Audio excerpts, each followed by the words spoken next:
Ömür bulak orгуштасын токтобой, өкүнүчтү жүгөндөсүн ноктолой.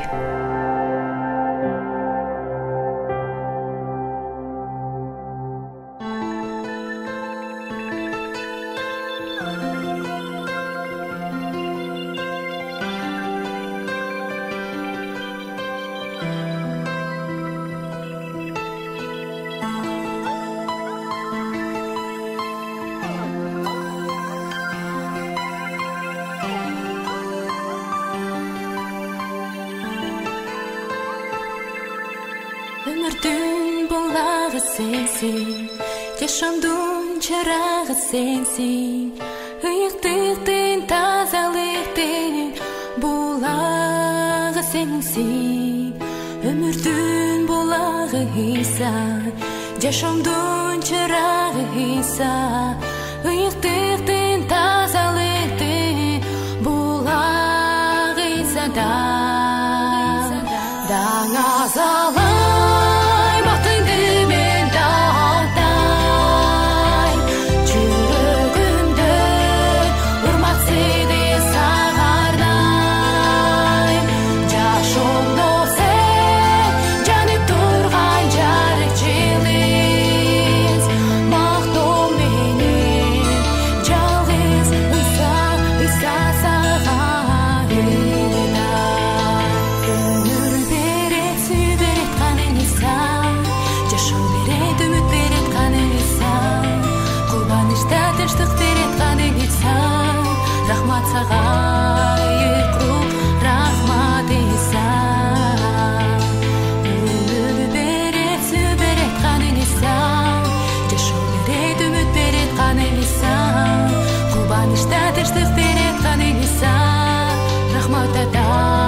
Ömürдүн булагы сенсиң, жашоомдун чырагы сенсиң, ыйыктыктын тазалыктын булагы сенсиң.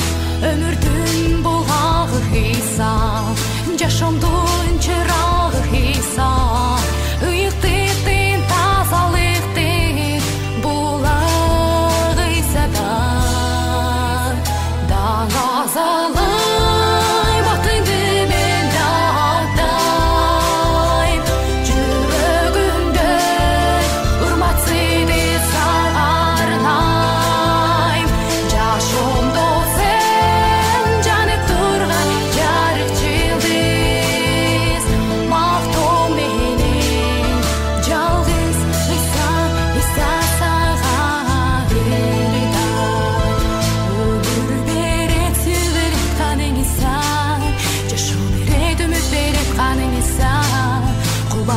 Тынчтык берет каның Иса, рахмат ата, ыйгыруу рахмат Иса. Өмүр берет, сүй берет каның Иса, жашоо берет, үмүт берет каның Иса. Кубанычта тынчтык берет каның Иса, рахмат ата, ыйгыруу рахмат Иса.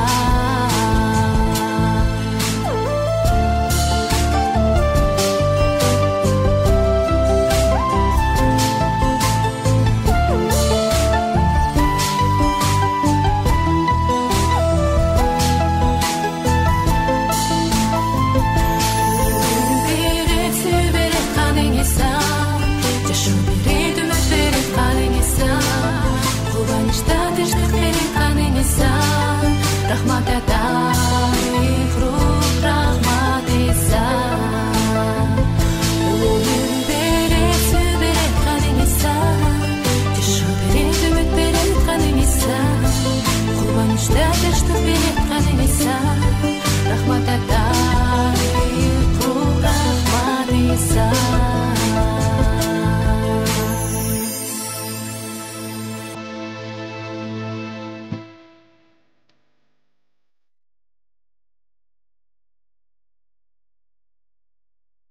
Ömür buлагы бүгүнкү биздин тема өмүрдөгү эң чоң көңүл калуу. Кутман күн кадырман угарман. Бир жаш келин досу менен бирге сүзүү үчүн жарым жыл алдын ала анча чоң эмес яхтаны заказ кылып койгон болот. Яхта бул парусу бар, мотор менен иштеген кайык десек болот. Мына ошентип аял яхтаны сатып алуу келишимин кагазын толтуруп өтө чоң сумманы төлөйт да, башкача айтканда 3 жылдык эмгек акы төлөгөн болот. Ал эми яхтанын баасынан дагы акыркы бөлүгү яхтаны алгандан кийин төлөнө турган болот. Ошентип яхтаны куруу буйртмасы Англиялык пароход куруу компаниясына берилет. Соода келишими түзүлүп, кол коюлуп, яхта жазган маал сууга кое берилүүсү керек болот. Убакыт өтө берди. Ал эми Англияда яхтаны куруп жатышты. Аял да деңизге сүзүүгө абдан кылдаттык менен даярдык көрүп жатты. Аял максатына жетүү үчүн бир катар атайын даярдыктардан өтүш керек болду. Кайыкты айдоочу катары уруксат документти алып, парусту кемеге айдоочу катары да документ алыш керек болду. Ал да аз келгенсип башка кемелер менен радио байланышта болуу үчүн да атайын окуп үйрөнүүгө туура келди. Соода келишимине ылайык яхтаны сатып алып жаткан адам өзүнүн өлкөсүнүн желегин, оор кайырмак темирин жана рациясын алып келүүгө тийиш эле. Оор темир кайырмакты, башкача айтканда якорду ал сатып алган. Ал эми рацияны атайын деңизде байланышта болуу үчүн рация даярдалган фирмага буйртма берип койгон болот. Ошентип көптөн күткөн жаз да келет. Аял толкундануу менен ала турган күндү санап аябагандай күткөн болот. Жумушунан отпуска алып, аял яхта менен Англияны сүзүп өтмөкчү болот. Өз тарабынан аял бардыгына даярдык көргөн эле.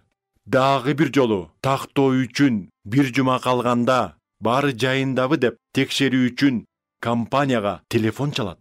Бирок тилекке каршы ага яхтаны ала албайсың деп айтышат. Эмне үчүн? Мен акчасын төлөп, баарын аткарбадым беле? Мен буйртманы бербедим беле? Буга ага мындай деп жооп беришет. Сиз менен соода саттык келишимин түзгөн бизнесмен биздин фирмага өтө чоң суммадагы каражат карыз болуп калгандыктан сиздин ал аркылуу келишим түзүп курдурган кемеңиз бизде калат. Мындай кабар аялга катуу соккудай тийди. Төлөнгөн каражатты ал канча жыл иштеп чогултты эле. Бардык курстардан өтүп, керектүү документтерди алууга канча убактысы кетти. Деңизге саякат жөнүндө канча кыялданып, биринчи жолу кыялын орундатайын дегенде баары талкаланды. Аял үчүн бул аламаттай эле сезилди жана ал жүрөгүнүн тереңинен көңүл калып абдан чөктү. Кымбаттуу угарман, балким сиз мен менен мындай окуя болушу эч мүмкүн эмес. Менин яхта сатып алгыдай акчам деле жок, планым деле жок деп ойлоп жаткандырсыз. Туура айтасыз. Менде да жок. Бирок көңүлү калуу менен кездешпеген адам жокко эсе. Жана биздин бүгүнкү сөзүбүз көңүл калуу тууралуу болмокчу. Көңүл калуу деген сөздүктөрүдө мындайча түшүндүрүлөт экен. Күткөнүңдү, үмүттөнгөнүңдү, кыялданганыңды алал болодон улам канаттанбай калган сезим экен. Яхтаны алам деп ала албай калган аял менен да дал ушундай болгон экен. Аны алдап кеткен бизнесмен анын бүт кыялдарын талкалап, бүт аракеттери менен чогулткан каражатты окуп үйрөнгөндөрү, даярдыктары текке кетпедиби? Кабарды уккандагы аялдын абалын элестетип көрүңүзчү. Жан дүйнөсү жараланган жана көңүлү калган. Урматтуу угарман, биз да жашоодо көп көңүл калууларга кездешебиз.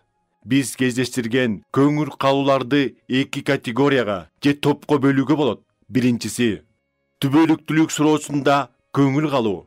Экинчиси жашоодогу калган бардык көңүл калуулар. Бүгүн биз биринчисине көңүл бурабыз. Уксаңыз, элестетип көрүңүзчү. Сиз канчалаган аракеттерди кылып жүргөнүңүзгө карабай, бир күнү жараткан Кудайдын алдына барганда, аракеттериңиздин текке кеткенин билсеңиз, эмне болот? Асманды, жерди жараткан Кудайдын чыныгы соттун алдына келген болсоңуз, кандай абалда болосуз? Тартиптүү жашаганыңыз, күнөөлөрүңүздөн арылууга жетишсиз аракет болгонун ошол жакка барганда уксаңыз, кандай абалда болосуз? Андан да жаманы, Кудай жок деген иллюзия. ошол жерге барганда тарап жок болуп, көздөрүңүз ошол жерден коркунучтан чоң болуп ачылса, абалыңыз кандай болот? Сизге ким жардамга келет? Бул өмүрдү каалагандай жашап, акыры өтө өкүнүчтүү көңүл калууга учуроо кандай жаман. Анатолий Франц аттуу жазуучунун өлүм алдындагы сөздөрүн эрксизден ойго келип жатат. Павел Дуберг белгилүү жазуучунун өлүмүн мындайча сүрөттөгөн. Өлүм жакындай берди. Жазуучунун жубайы анын керебетинин четинде отурат. Ал эми Франц күчү менен жылмаюуга аракет кыла шыбырайт. Мен сени эми эч качан көрбөйм. Менде таянар эч нерсе жок. Мен кубанар эч нерсе калбай калды. Мен сени эми эч качан көрбөйм. Ушул сөздөрдөн кийин ал дагы бир азга эле жатты да, мен өлүп баратам деп үн чыгарды. Анын артынан эле кишинин боорун оруткан, зенкейткен апа, апа деген кыйкырыктар болду. Ушул жерге көптөгөн белгилүү, бирок кудайсыз жашап өтүп, көзү өткөн адамдардын акыркы көз ирмемдери кандай болгону тууралуу мисал келтире кетсек болот эле.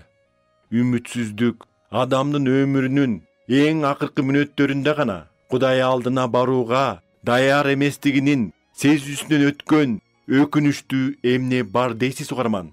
Иса Машаяк аттуу Кудайдан жиберилген куткаруучу да өлүм алдында турган. Ал ыйык жашап, бирок адамзаттын күнөөсү үчүн жазаланганы турганда, ал жеңиштүүнү менен аткарылды деп анан жаны үзүлгөн.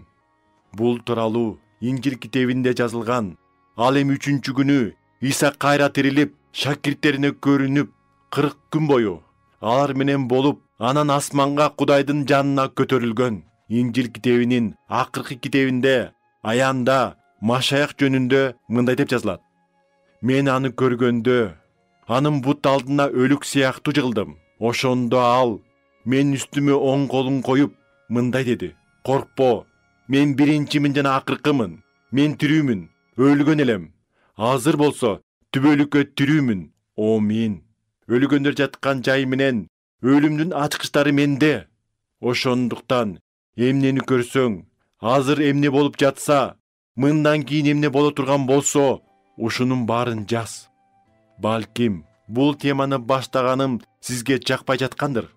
Өлүм темасы жагымсыз.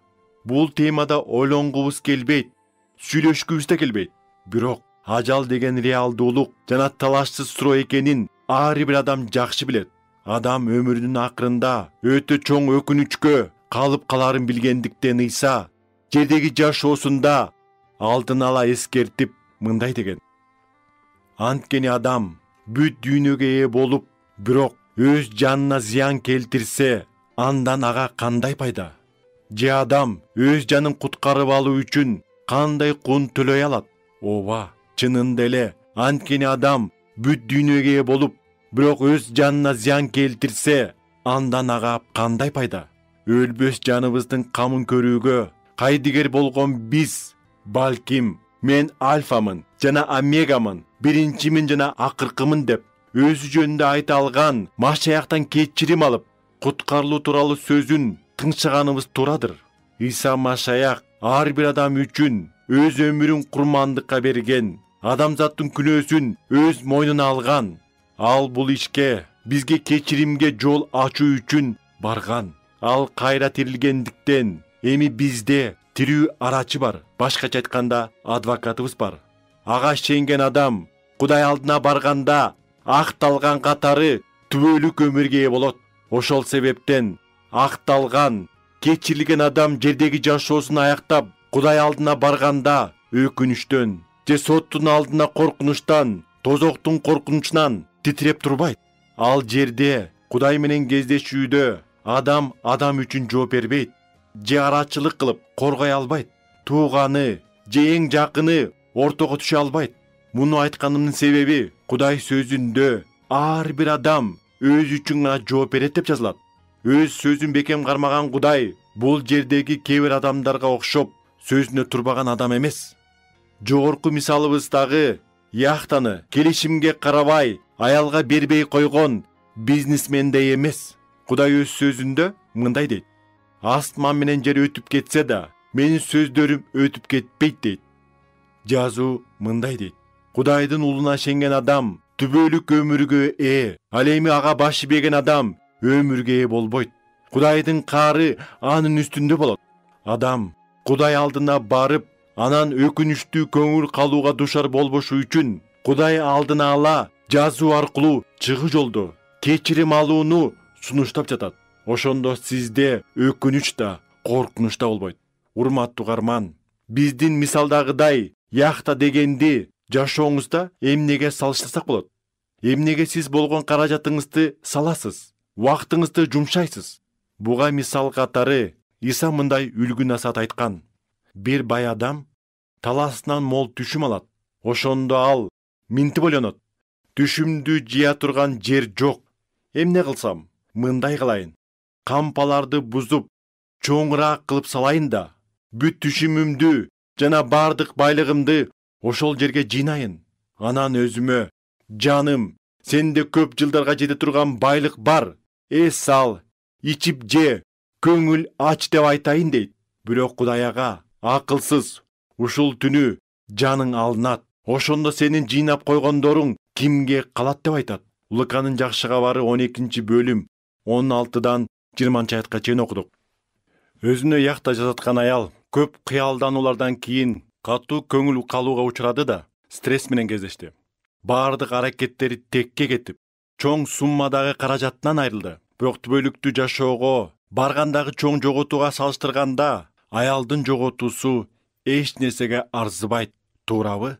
Биз сөз кылып жатканыбыздай, жашоодо көптөгөн көңүл калууларга душар болобуз. Үй бүлө суроосундабы, иштеген же окуган жерибиздеби, туугандар арасында кайда гана болбойлу кичине же чоң көңүл калуулар болот. Кайсы бир иштер биз күткөндөй болбой калат, же биз башка бирөөнүн каалаганындай кыла албай калабыз. Тиричиликтеги көңүл калуулар түбөлүк тозокко барып калып, көңүл калууга караганда эч нерсеге арзыбайт. Көптөрдөн угуп калабыз: Кудай алдына барганда көрөбүз, анын ырайымына үмүттөнөм дешет. Бирок Кудай азыр тирүү кезибизде эле кечирилип, акталышыбызды билип, кубанып, ага ыраазычылыктар менен мактоолорду айтышыбыз үчүн ыйык жазууну бизге берген. Ыйык жазууда Инжил китебинде Жакандын жакшы кабарында 1-бөлүмдө маанилүү сөздөр жазылган. Ал эми аны кабыл алып, ага ишенгендерге Кудайдын балдары болуу бийлиги берилди. Ал эми 1-Жакан 3-бөлүм 1-2 аяттарда мындай деп жазылат: карагылачы, Кудайдын балдары деп аталышыбыз үчүн, Кудайдын балдары болушубуз үчүн Ата бизге кандай сүйүү көрсөттү. Бул дүйнө Атаны таанып билбегендиктен бизди да тааныбайт. Сүйүктүүлөрүм, эми биз Кудайдын балдарыбыз. Ушул аяттардан улам бизге Кудай өзүн жакшы атага салыштырып, ал эми бизди сүйүктүү балдарына, кабыл алынган, акталган, куткарылган, аны менен жакын мамилеси бар балдарына салыштырып түшүндүрүп жатат. Себеби бизде жакшы ата-эне менен балдардын ортосундагы жакын мамиле деген түшүнүк бар эмеспи? Жана мунун баары биздин күнөөлөрү үчүн Машаях төлөгөн кымбат баасынын аркасында мүмкүн болду. Ошол эле Инжил китебинде мындай деп жазылат: Кудай тандап алгандарды ким айыптайт? Кудай өзү актайт. Аларды ким соттойт? Өлүп, кайра тирилген, Кудайдын оң жагында отурган Машаях Иса биз үчүн арачылык кылат. Бизди Машаяктын сүйүүсүнөн ким ажырата алат? Кайгыбы? Кысымчылыкпы? Куугунтукпу? Ачкачылыкпы? Жылаңачтыкпы? Коркунучпу? Кылычпы? Бирок мунун бардыгын бизди сүйгөн Кудайдын күчү менен жеңебиз.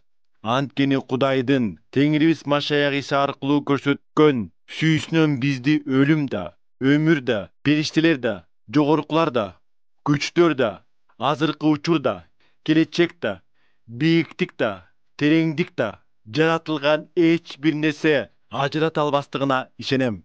Ошентип, кымбаттуу угарман, Кудай бизди актайт, жактайт жана анын алдына барганда биз үчүн араачы болот экен. Бул сөздөрдү Кудайдын ыйык сөзү өзү айтып турат.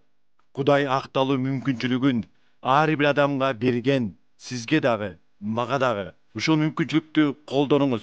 Кудай сизге ак батасын берсин. Амин.